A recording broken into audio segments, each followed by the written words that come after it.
Ndugu wa Tanzania, sisi ni raia wa Jamhuri ya Muungano wa Tanzania ambao baadhi yetu ni viongozi tunaowakilisha jamii yenye kushiriki mapenzi ya jinsia moja hapa nchini mwetu, ambao ni wasagaji, wasagwaji, waliobadilisha jinsia, mabasha na mashoga.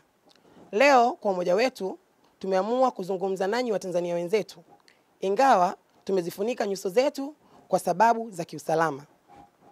Ndugu wa Tanzania wenzetu, kufuatia matamko ya hivi makaribuni, kufuatia maazimio ya Bunge la Umoja wa Ulaya, ambapo pamoja na mambo mengine Bunge la Umoja wa Ulaya limetuheshimisha kwa kutaka na sisi kutambuliwa rasmi na kuheshimiwa kama ambavyo jamii nyingine za Kitanzania zinavyoheshimiwa hapa nchini mwetu. Hata hivyo, shukrani kubwa nyingi na za dhati tunazitoa kwa Chama cha Demokrasia na Maendeleo Chadema, hasa kwa mwenyekiti wake Mheshimiwa Tundu Lissu kwa kutekeleza ahadi waliotuahidi na kwa kusimamia ahadi hiyo kwa vitendo, kwa kupelekea vilio vyetu vya muda mrefu kwa jumuiya mbalimbali za haki za kibinadamu pamoja na Bunge la Umoja wa Ulaya. Sisi kama jamii yenye kushiriki mapenzi ya jinsia moja tunawaomba Watanzania wenzetu, haswa viongozi wetu wa dini, kuacha kututenga, kutubeza na kutunyanyapaa, kwani kufanya hivyo ni kinyume na haki za binadamu. Lakini pia zisitumiwe dini kwa kutulenga vibaya. Kwa mujibu wa katiba na sheria za nchi yetu, kila mmoja ana uhuru wa kuabudu dini anayoiamini, ili mradi dini hiyo isikiuke sheria za nchi au hata kutokuwa na dini yoyote ile, kwa sababu nchi yetu kwa mujibu wa katiba na sheria zetu haina dini.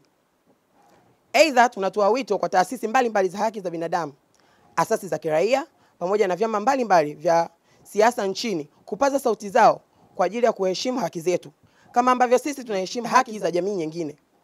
Pamoja na hayo, tumeungana na taasisi mbalimbali za haki za binadamu, viongozi mbalimbali pamoja na Bunge la Umoja wa Ulaya kwa kutaka kuachiliwa mara moja bila masharti yoyote mwenyekiti wa Chama cha Demokrasia na Maendeleo Mheshimiwa Tundu Lissu, kwa sababu tunaamini kesi aliyoshtakiwa nayo ni kesi ya kupangwa dhidi yake kwa sababu ya utetezi wake wa haki za binadamu kwa Watanzania wote bila ubaguzi. Pamoja na mambo mengine, tunaunga mkono no reforms, no election, kwa sababu zikifanyika reforms tunaamini zitalinda haki mbalimbali zikiwemo haki zetu sisi kama ambavyo tumekuwa tukizililia haki hizo kwa muda mrefu. Asanteni kwa kutusikiliza. #Tanzania bila kubaguliwa kwa wapenzi wa jinsia moja na kuheshimiwa kwa haki zao inawezekana. Tanzania bila kubaguliwa kwa wapenzi wa jinsia moja